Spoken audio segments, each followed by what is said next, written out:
Hai teman-teman, ketemu lagi dengan aku Dame di channel aku Dame's Oracle. Selamat pagi, morning talk. Kali ini aku mau ngomongin tentang boundaries ya. Sebenarnya mau ngomongin tentang hal lain lagi. Cuman recently, baru-baru ini juga aku ngelihat uh, banyak kejadian di mana orang-orang lupa menerapkan boundariesnya. Dan juga di hidupku sendiri, boundaries itu sesuatu yang sebenarnya masih terus aku praktekin dan kadang-kadang challenging. Nah, boundaries itu apa sih? Boundaries itu batasan yang kita bikin kayak pagar gitu ya, supaya kita tahu mana prioritas hidup kita, mana yang diri kita, mana yang punya orang lain, prioritas hidup orang lain gitu ya. Soalnya apalagi kalau misalnya kamu orang yang highly sensitive, terus empatik juga, dan kamu adalah givers atau kamu adalah people pleasers yang senangnya nyenengin orang, itu tuh kalau nggak pakai boundaries tuh serem banget sih. Soalnya yang aku lihat orang kalau udah ngambil sesuatu atau ingin sesuatu dari kita itu kadang-kadang mereka nggak tahu batas stopnya di mana. Dan aku lihat di Indonesia itu orang sangat jarang punya boundaries. Mungkin juga karena tidak dididik dari kecil untuk punya boundaries itu ya kan, kita orang timur biasanya budayanya memang komunal. Budayanya memang gotong royong, kebersamaan, which is itu sesuatu yang sangat baik. Tapi kalau tidak pakai batasan yang sehat, itu bisa jadi campur aduk. Bayangin kita mencampuri urusan orang, kemudian orang mencampuri urusan kita, dan kita normalize hal itu. Jadinya seakan-akan itu bukan hal yang menyulitkan gitu, padahal itu menyulitkan. Nah, contoh aja dari pengalaman aku sendiri. Aku tuh udah sejak dari nikah itu kan akhirnya pisah rumah. Dan menjalani pernikahan juga, kemudian journey-nya juga lama-lama membuat aku mencoba membangun boundaries lebih sehat lagi. Kayak misalnya waktu menjelang mau nikah atau pas pacaran ya, aku dan Asril itu banyak berdiskusi tentang boundaries kita sebagai couple gitu. Kemudian pas mau menikah, boundaries kita sebagai orang yang sudah menikah nanti gimana, cara kita berteman segala macam. Karena kalau bukan kita yang set boundaries, orang lain akan kadang orang nggak punya common sense untuk tahu batasannya di mana. Misalnya kayak apa ya? Kayak misalnya udah lihat misalnya aku berdua gitu sama Asril, kemudian di bio di Facebook aku misalnya ada tulisannya married gitu ya, sudah menikah, tapi tetap aja ada cowok-cowok yang deketin aku. Nah, kalau aku nggak pasang boundaries itu bukan cuman status yang ditulis, tapi boundaries yang paling manjur adalah attitude kita sendiri. Jadi ya setiap ada cowok yang langsung mau kenalan, aku langsung bilang aku udah nikah dan tidak berniat untuk having friendship dengan cowok yang memang tidak ada tujuan jelasnya gitu. Misalnya bukan karena pekerjaan atau bukan karena keterlibatan suatu hobi atau ada kepentingan lain gitu ya, yang sifatnya lebih untuk kebaikan bersama dan kebaikan yang luas gitu. Aku cenderung enggak meladeni hal itu. Nah, sama teman-teman, bahkan di keluarga ini juga paling jelas, paling sering kita temuin gitu ya, bagaimana keluarga itu kerabat-kerabat mencoba untuk, bukan mencoba sih, kalau mencoba lebih kayak kesannya aku udah assuming mereka sengaja melakukannya. Tapi ya itu, banyak orang yang tidak mengerti sampai sebatas mana mereka bisa melakukan sesuatu kepada kita. Sebagai contoh juga misalnya kalau aku di pekerjaan aku yang tidak punya jam kerja itu juga bikin aku terlihatnya nggak jelas kan di mata orang gitu ya, karena jam kerja aku sangat fleksibel, aku nggak ke kantor, aku nggak kelihatan ada rutinitas yang setiap pagi dia pergi pulang malam pagi, nggak ada kayak gitu. Aku tuh malah mostly adanya di rumah dan terlihatnya kayak ibu rumah tangga sebenarnya. Aku cuma keluar untuk yoga, pulang, masak gitu kan. Orang nggak tahu kapan aku kerja. Nah, bahkan keluarga aku pun kalau mereka nggak bener-bener punya willingness untuk mengenal aku bagaimana sih rutinitasnya Dame gitu kan, mereka juga nggak tahu. Jadi yang terjadi adalah aku sering banget dianggap selalu available. Nah, apa jadinya kalau kita dianggap selalu available itu kan sebenarnya ada tuh kalau kita freelance. Aku pernah lihat postingan orang, freelancer itu resikonya adalah dianggap selalu available karena kita nggak punya rutinitas pergi keluar dan selalu ada gitu kelihatannya. Dan ketika kita selalu ada, dianggap kita selalu siap untuk disuruh-suruh. Jadi yang terjadi itu kalau sama keluargaku sendiri, kadang untuk hal-hal yang bisa mereka lakukan, itu cenderung untuk minta tolong ke aku. Mungkin juga karena aku dianggap anak bungsu kali ya, itu kayaknya udah otomatis derita anak bungsu deh. Kita cenderung disuruh-suruh sama kakak-kakak kita gitu kan. Gitu, kalau aku jadi orang yang gak enakan, jadinya nanti aku bisa burn out. Karena orang gak lihat, aku kerjanya tuh biasanya jam 9 malam bisa mulai kerja gitu kan. Dan kalau sekarang sih aku udah batasin di atas jam 9 aku gak terima kerjaan lagi. Tapi in my younger years gitu, di umur-umur 20-an itu aku bisa sampai jam 3 pagi aku kerja, ngejar deadline gitu. Nah, kalau aku nggak bilang no, atau aku bilang aku nggak bisa, aku sibuk, atau aku nggak bisa, aku belum istirahat gitu, mereka akan terus minta tolong, minta misalnya bisa nggak tolong misalnya jemput aku di sini itu kan, atau anterin mama ke sini gitu.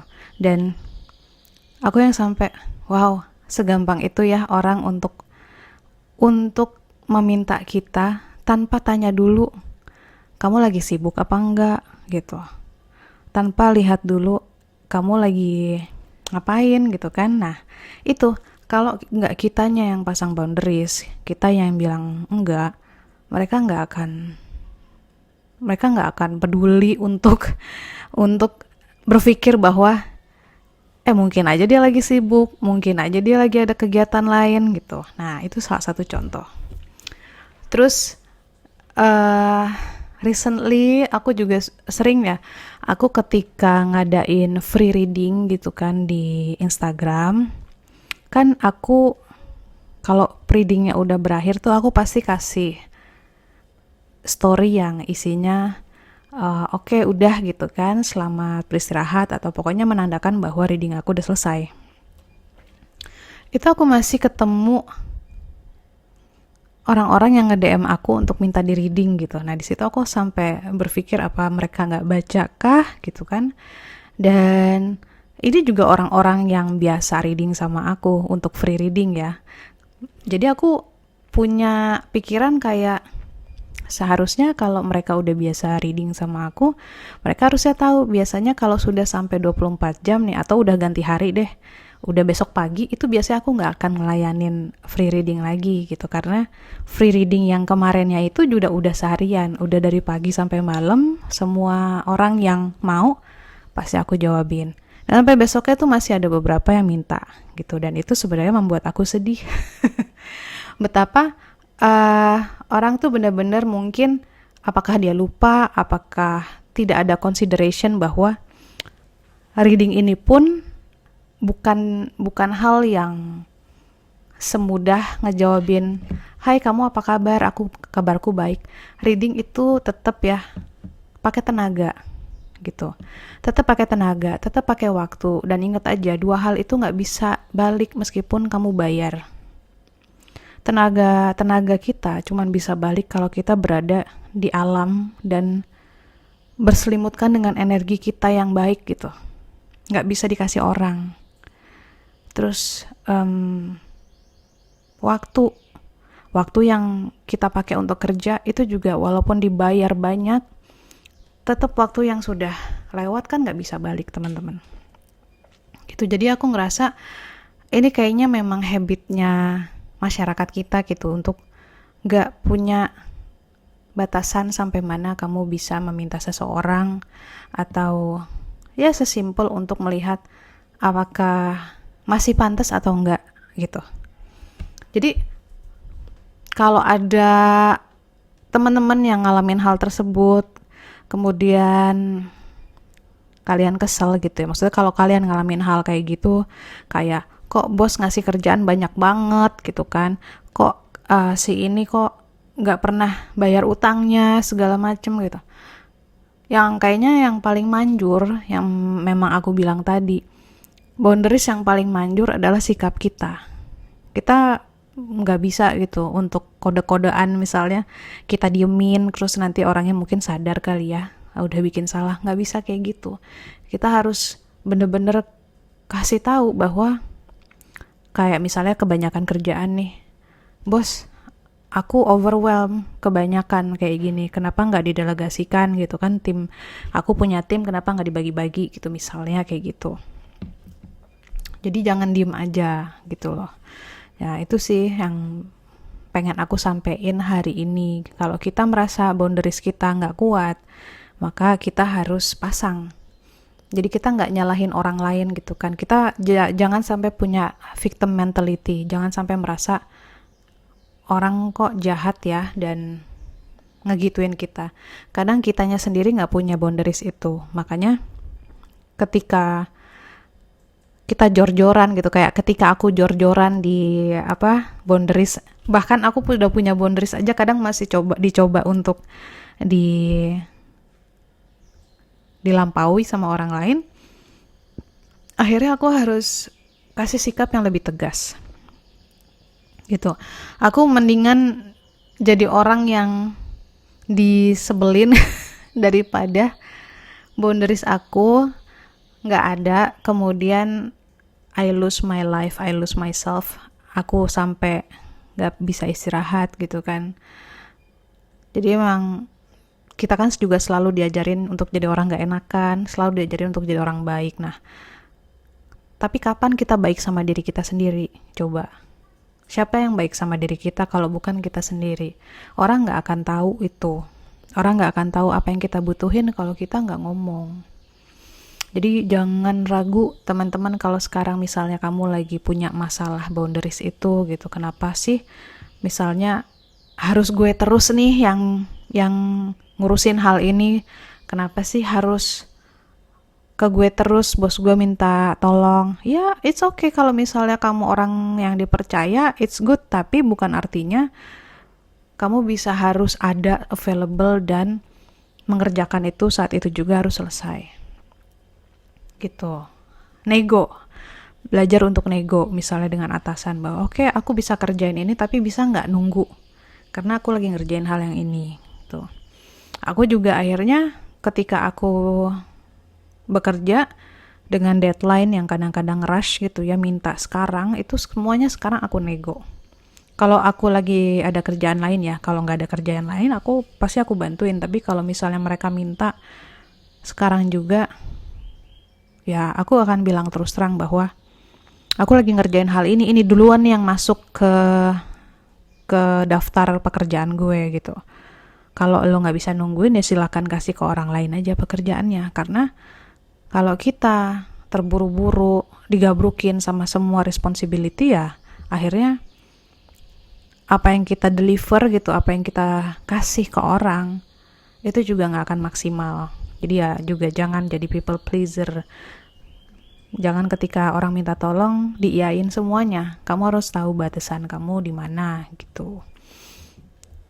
Gitu. Dan untuk kita juga sebagai manusia yang juga suka lupa, sebelum meminta sesuatu, sebelum mendelegasikan sesuatu, meminta tolong gitu ya, coba tanya dulu ke diri sendiri, kalau kita yang digituin enak nggak gitu.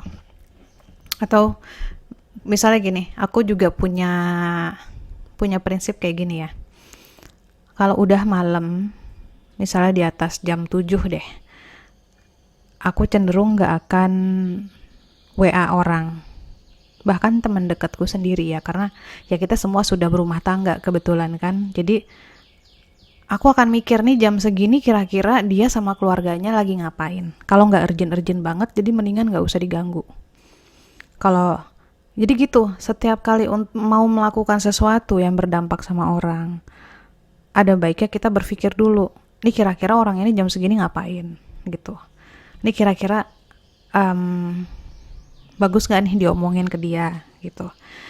Jadi kurang lebih kayak gitu teman-teman. Kita juga harus tahu diri untuk ketika kita akan mengambil waktu dan tenaga orang, itu semuanya harus dengan fair, harus dengan consideration yang benar.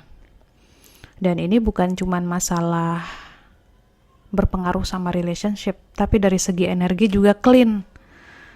Karena ada semua di semesta ini ada energy exchange-nya. Makanya aku selalu bilang, be yourself apa adanya gitu, jangan disembunyiin, jangan bohong, jangan gak jujur dalam melakukan sesuatu, karena semua nanti akan balik lagi ke kita. Semua ada yang harus dibayar dan itu semua akan balik ke kita. Apalagi ya jadi intinya gitu sih, boundaries itu kita harus jaga dan kita pun harus menghormati boundaries orang, karena bukannya kita belagu ya, balik lagi kalau bukan kita yang jaga boundaries kita sendiri, nggak akan ada orang yang mau repot-repot sebenarnya untuk melihat bagaimana kamu kesehariannya, sebanyak apa tenaga kamu yang kamu keluarkan setiap hari, bagaimana cara berpikir kamu gitu kan, bagaimana keadaan hati kamu. Kan nggak ada orang yang mau repot-repot begitu. Bahkan pasangan sendiri bahkan nggak mau repot begitu gitu. Dan itu memang bukan salah mereka.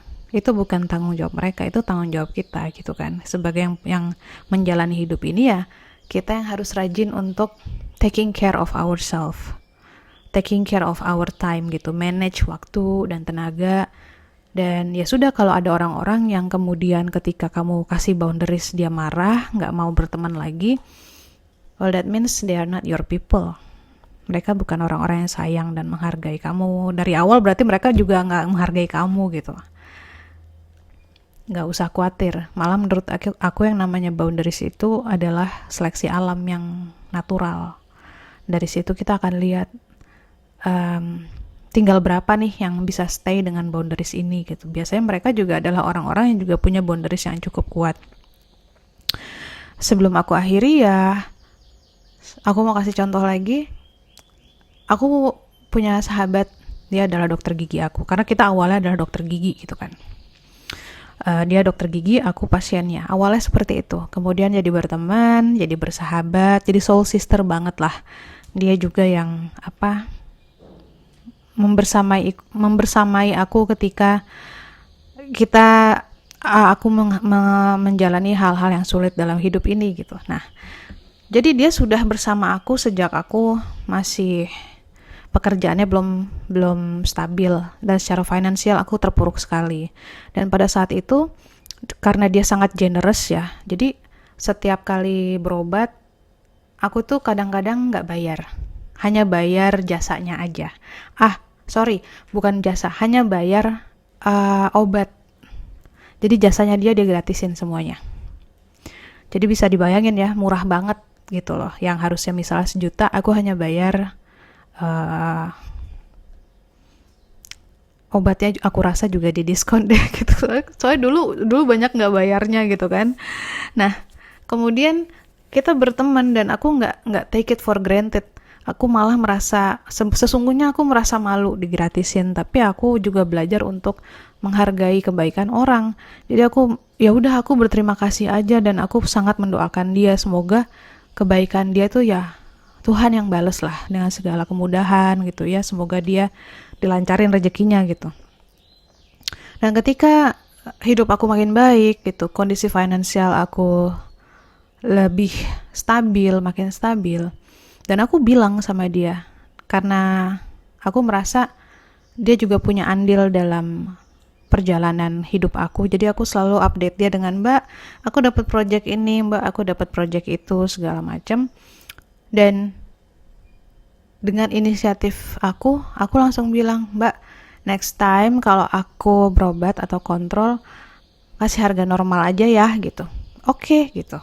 Jadi ya sekarang pakai harga normal, pakai harga pasien biasa gitu. Dan aku sendiri yang berinisiatif, karena aku sebenarnya nggak suka digratisin kayak gitu. Dan aku merasa ketika aku bayar, aku merasa lebih berdaya dan lebih bertanggung jawab. Nah, itu loh maksudnya, be considerate sama orang lain. Kita bisa melihat orang itu mungkin hidupnya berlimpah, tapi bukan berarti dia dapat kelimpahan itu tanpa kerja keras.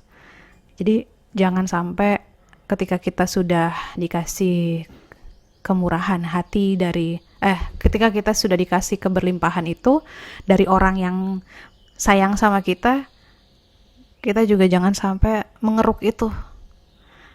Ya, jadi sebagai takers, kan hidup tuh gitu ya, ganti-gantian aja. Kadang kita jadi orang yang memberi, kadang kita jadi orang yang nerima. Nah, ketika kita jadi orang yang terima, jangan sampai lupa diri bahwa semua ada batasnya. Karena kalau kita sampai lupa diri, kita ngambil terus dari kebaikan hati orang, semesta itu nggak diem aja. Nanti ada saatnya itu semua diseimbangin, dibalikin lagi. Dan kadang caranya nggak nice. Kita bisa kehilangan hal yang kita sayang. Gitu. Jadi jangan sampai ada sebutannya, ketidakseimbangan deh. Aku males bilang hutang budi, hutang karma. Aku males bilang kayak gitu. Aku merasa ini soal keseimbangan aja. Ketika kita sudah terlalu banyak ngambil, kita harus banyak memberi. Sama, ketika kita sudah banyak memberi, kita harus stop. Karena nanti semesta tuh nggak akan kasih kita keberlimpahan kalau kita sendiri tidak merawatnya dengan baik. Merawat tuh artinya bukan disimpan sendiri ya, tapi kasih sewajarnya dan harus tepat guna. Kasih ke orang atau ke hal-hal yang memang membutuhkan dan punya kebaikan untuk masyarakat luas gitu. Ya, intinya givers and takers itu memang harus selalu tahu batasnya, dan biasanya boundaries itu membantu untuk membatasi hal-hal tersebut. Gitu aja sih teman-teman. Have a good day. Semoga semuanya sehat-sehat dan baik-baik. Weekend ini masih ada free reading karena masih November kan ya. Bukan free reading iya di weekend ini. Tapi selama bulan November aku masih terima reading berbayar semampunya. Tuh. Thank you for watching. Dah.